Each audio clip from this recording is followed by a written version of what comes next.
Alors, Ben Sulayem, un président de la FIA qui sera prêt à reconnaître ses erreurs. Vous ne pourrez pas être monsieur parfait, c'est impossible. Il a déclaré, je me tourne toujours vers mon équipe avant de prendre une décision sérieuse. Je demande à différents experts leurs avis. Ça ne veut pas dire que je suivrai les solutions qu'ils proposent, mais j'ai besoin de savoir ce qui se passe.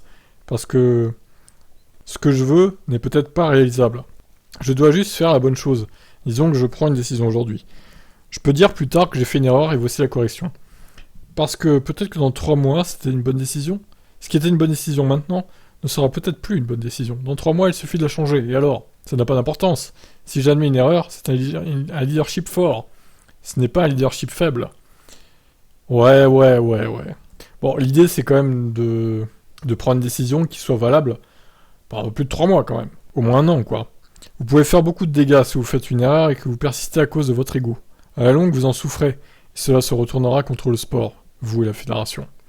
Il n'est pas question que je quitte cette fédération en me disant « j'ai mal agi ».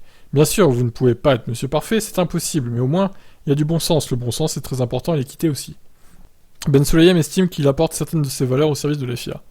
Le rallye que j'ai pratiqué m'a donné de la tolérance, m'a permis de communiquer avec beaucoup de monde, rencontrer beaucoup de monde. Avec beaucoup de diversité, vous allez vous rallier à beaucoup de cultures différentes, de religions différentes, de races différentes, de sociétés différentes, de langues différentes, d'environnements différents et de terrains différents. Ouf, ça fait beaucoup de choses différentes, hein. Donc vraiment, cela vous construit d'une manière différente d'un pilote de course normal qui est sur circuit. Ouais, alors bon, ce qu'il a fait en rallye, c'est le rallye du Moyen-Orient. C'est pas non plus du WRC, hein, on va pas non plus... faut dire les choses, hein, c'était pas du mondial, hein, c'était bien concentré au Moyen-Orient, ce qu'il faisait. Je suis pas sûr qu'il ait rencontré beaucoup de personnes différentes. C'est pas comme s'il avait voyagé dans plein de pays différents. Mais bon, soit, admettons. Donc, parce que vous n'êtes là que sur ce circuit et vous rencontrez les mêmes personnes à chaque fois, et elles sont limitées. C'est comme jouer au tennis ou quelque chose comme ça, donc le rallye m'a vraiment donné cet avantage. Je me souviens que j'avais tellement de problèmes pour dire quoi manger et la barrière de la langue. Alors je prenais un stylo et je dessinais je ne mange pas de porc. Je le montrais. Puis j'ai commencé à porter des petites photos avec moi. Ça a façonné ma personnalité actuelle. On peut toujours se faire comprendre. Quoi? C'est quoi ces dernières phrases là? C'est quoi ces anecdotes? Quel rapport avec sa gouvernance à la FIA en fait? Ok, bon. Ouais.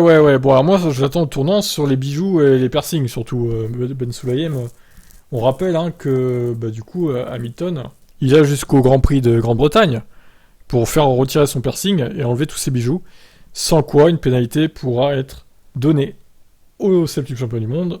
Pénalité financière dans un premier temps, dans un second temps et dans un troisième temps aussi. Plus on va augmenter, plus évidemment la somme va augmenter.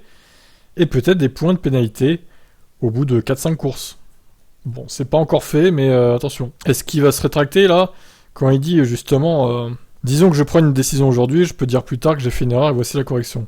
Peut-être que dans 3 mois, ce qui était une bonne décision maintenant ne sera peut-être plus la bonne décision. Et ben je pense que les bijoux et les piercings, c'est ce genre de choses. Donc, laisse couler Ben Sulayem. Au pire, ça concerne qu'Hamilton. S'il meurt à cause de son piercing, c'est sans problème. Il y a très peu de chances que ça arrive, hein, évidemment. Mais bon, voilà. Qu'est-ce que vous en pensez, vous, de sa gouvernance pour l'instant à Ben Sulayem? Ciao.